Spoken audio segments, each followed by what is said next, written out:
네, 이번 시간에는 이제 리니어 리그레션을 파이썬으로 코딩해 봅시다. 지금 이 t라는 변수는 이제 가로축 그 타임에 대해서 만들어 놓은 거고요. 그 다음에 y라는 변수는 이 세로축 코인의 값에 대해서 만들어 놓은 겁니다. 그래서 이 시간에 대한 코인의 시세를 이제 스캐터로 찍어보면 이렇게 스캐터 차트를 볼 수가 있습니다. 보시면 시간이 1일 때는 코인의 가격이 2, 시간이 2일 때는 코인의 가격이 5, 시간이 3일 때는 코인의 가격이 6, 이런 식으로 이렇게 점을 찍어서 본 거죠. 그러면 이 t와 y를 이용해서 리니어 리그레션 학습을 해서 그 추세선을 알아낼 건데, 그 추세선을 알아낸다라는 거는 y는 wt 플러스 b에서 이 w와 b의 값을 찾아낸다는 거라고 지난 편에서 말씀을 드렸습니다. 파이썬에서 리니어 리그레션을 사용하는 방법은 아주 간단합니다. 이 sklearn이라는 라이브러리가 있는데요. 여기에는 수많은 머신러닝 라이브러리들이 존재하는데 그 중에서 이 리니어 리그레션을 임포트 시켰습니다.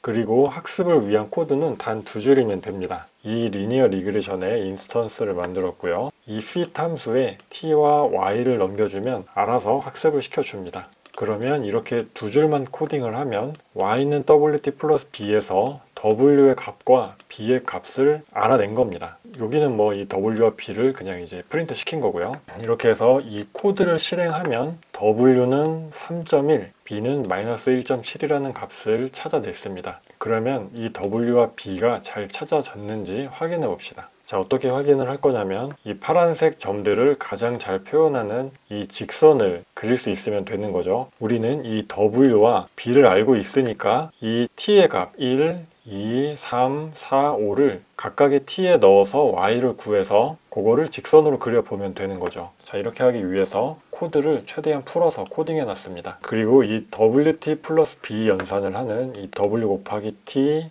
플러스 b 연산을 해서 이 ypast라는 리스트에 어펜드 시켜 놓을 겁니다. 그러면 이 t에는 1, 2, 3, 4, 5가 들어가 있죠. t의 인덱스로 0번째부터 1번째, 4번째까지 인덱스에 접근을 하면서 이 w 곱하기 t 플러스 b 연산을 해서 이 ypast에 어펜드 시켜 놓는 겁니다. 그렇게 되면 이 ypast에는 이 연산을 한 y 값들이 들어가 있겠죠. 자, 이 t는 과거의 데이터죠. 그리고 우리는 이 w와 b를 알았으니까 이제 미래 데이터 t가 6일 때와 7일 때를 이 t 언더바 프레드라는 리스트에 담아놨고요. 그 결과값을 이 y 언더바 프레드에 담을 겁니다. 마찬가지로 코드를 풀어서 이렇게 코딩을 해놨고요. 이 t프레드 0번째 인덱스와 t프레드 1번째 인덱스, 즉 이 6과 7이죠. 이 타임이 6일 때 이 wt 플러스 b를 연산해서 이 y프레드에 이제 어펜드 시켜 놓고 이 타임이 7일 때 연산해서 이 y프레드에 어펜드 시켜 놨습니다. 그 다음 코드는 이제 플러스로 출력하는 건데요. 기존의 과거의 데이터, 즉 이 파란 점들이죠. 이 파란 점을 이렇게 출력을 했고요. 그 다음에 이 w와 b를 이용한 이 추세선을 그렸습니다. 지금 이렇게 빨간색 선을 그렸습니다. 이 빨간색 선이 이 파란 점을 잘 대변할 수 있도록 그려진 거를 확인할 수 있습니다. 그 다음에 미래의 시점을 예측한 거, 타임이 6일 때와 7일 때를 스캐터로 뿌려봤더니 이렇게 주황색 점처럼 6일 때 값, 7일 때 값을 이렇게 예측해서 넣은 겁니다. 그러면 조금 전에 이 wt 플러스 b를 이렇게 일일이 불편하게 코딩을 해야 하는 게 아니라 이 sklearn 라이브러리에서는 이 predict라는 함수를 제공합니다. 그러면 이 직접 연산한 것과 이 predict 함수를 이용한 연산이 같은지 확인을 해보면 직접 계산했을 때도 16.9, 프레딕트 함수를 이용했을 때도 16.9 이렇게 동일한 값이 나오는 것을 확인할 수가 있습니다. 자, 이제 앞에서 공부한 거를 그대로 코인에 적용해 봅시다. 자, 코드를 살펴볼게요. 먼저 이 코인이라는 변수에는 AXS라는 코인을 담았습니다. 그 다음에 인터벌 세크라는 변수를 만들었고요. 이거는 몇 초에 한 번씩 코인의 가격을 가져올지 결정하는 겁니다. 저는 이제 3을 넣고요. 3초에 한 번씩 코인의 가격을 가져오겠다라는 겁니다. 다음은 ySize라는 변수를 만들었고요. 이것은 몇 개의 코인 값을 사용해서 학습을 할지 선택하는 변수입니다. 저는 60을 넣었습니다. 그러니까 3초마다 한 번씩 코인의 시세를 가져올 건데 이것을 60개 가져올 거니까 총 180초, 즉 3분 동안의 데이터를 학습하는 데 사용할 거다라는 겁니다. 그 다음에 이 t는 이제 타임축에 대한 데이터인데 이 60개의 데이터를 사용할 거기 때문에 t에 0부터 59까지 60개의 등간격을 의미하는 숫자를 담았습니다. 그리고 이 y라는 리스트를 만들었고 여기에는 코인의 가격을 담아 놓을 겁니다. 즉 이 y라는 리스트에 60개의 코인 값이 들어가게 되는 거죠. 그 다음에 리니어 리그레션 인스턴스를 만들었고요. 자, 이제 이 무한 룹을 통해서 자동 매매의 흐름이 시작되게 됩니다. 우리는 3초마다 코인의 값을 가져올 거기 때문에 이 슬립 함수를 이용해서 3이 들어있던 인터벌 세크를 슬립에 넘겨서 3초 동안 쉬게 했습니다. 그 다음은 미리 만들어 두었던 getAskPrice 함수를 이용해서 코인의 가격을 가져와서 price라는 변수에 담았고요. 이 price를 이 y에 append 시켜주고 있습니다. 지금 이 부분을 통해서 3초에 한 번씩 코인의 가격을 가져와서 y에다 append 시켜 놓는 거죠. 다음은 이 y 사이즈는 60으로 60개의 데이터만 활용을 할 거기 때문에 이 y의 사이즈가 60보다 작으면 바로 컨티뉴를 해서 이 while 룹에 처음으로 돌아가게 했습니다.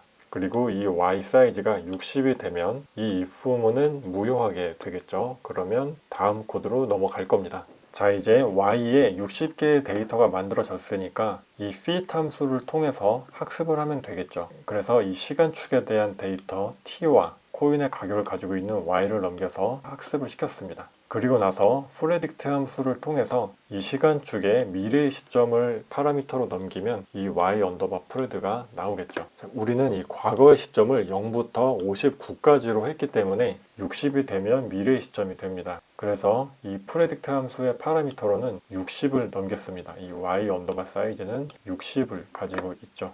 그리고 이 부분은 데이터를 출력하는 부분인데요. 클리어 아웃풋이라는 것은 이 주피터 노트북을 위한 함수인데 이 셀의 출력을 클리어하는 함수이고요. 그 다음에 y 프레드를 프린트 시켰고 그 다음에 60개의 값을 가지고 있는 y를 프린트 했습니다. 그 다음에 플랫을 찍을 건데 이 플랫의 y축 스케일을 고정하기 위해서 현재 시세 기준 플러스 마이너스 0.005%로 y축 스케일을 고정시켰습니다. 그 다음에 스캐터를 찍을 건데 과거의 데이터, 즉 60개의 데이터를 스캐터로 출력했고요. 그 다음에 예측한 값을 스캐터로 찍도록 했습니다. 그리고 가장 마지막에 60개의 값을 가지고 있는 y에서 가장 오래된 데이터를 한 개 팝을 하도록 했습니다. 그러면 이 팝을 한 뒤에는 이 y에는 59개의 데이터가 있을 거고 그리고 다음 루프에서 이 부분을 통해서 y의 새로운 코인의 가격을 어펜드 하기 때문에 또 60개가 되겠죠. 다시 말하면 가장 오래된 값은 버리고 가장 최근의 값 60개만 사용을 하겠다라는 겁니다. 이제 이 코드를 실행시켰습니다. 실행을 시키면 60개의 값이 찰 때까지 계속해서 코인의 가격을 y에 어펜드 시키고 있겠죠. 그 다음에 y에 60개의 데이터가 다 차면 이렇게 스캐터를 출력할 겁니다. 보시면 이 파란색 점들이 과거의 데이터 60개를 나타내는 거고요. 이 주황색 점이 예측한 값을 나타내는 겁니다. 지금 대략 보시면 이 파란색 점을 대변하는 추세선이 뭐 이런 식으로 그려질 거잖아요. 그래서 이 주황색 점이 여기에 찍혀 있는 겁니다. 그 다음을 조금 빨리 감기 해서 대략적으로 보여드리도록 하겠습니다. 네, 이런 식으로 이 파란색 과거 데이터와 이 주황색 예측한 값이 예측되고 있는 것을 확인할 수가 있습니다.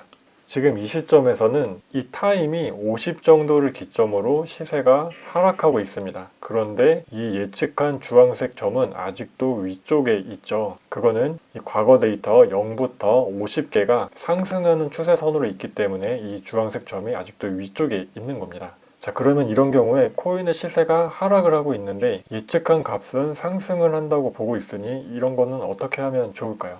그 수익을 내는 방법은 죄송하지만 저도 잘 모르겠습니다. 저도 한때는 나름대로 며칠, 몇 주일을 밤새가면서 이 짓거리를 해본 적이 있는데 저는 그거를 못 찾겠더라고요. 유능하신 시청자분께서 그런 알고리즘을 발견하셔서 저도 좀 알려주시면 좋겠습니다. 자, 수익을 내는 방법을 알려드리지 않았다고 너무 실망하지 마시고요. 수익을 내는 것보다 이렇게 자동 매매하는 프로그램이 어떻게 개발이 되는지 그 이론과 원리를 배웠다는 것을 더 크게 생각하셔야 됩니다. 자, 다음 시간에는 이 리니어 리그레션이 아니라 폴리노미얼 리그레션이라는 것을 설명하도록 하겠습니다. 폴리노미얼 리그레션을 이용하면 다항식을 이용하기 때문에 곡선에 대한 추세선을 알아낼 수가 있습니다.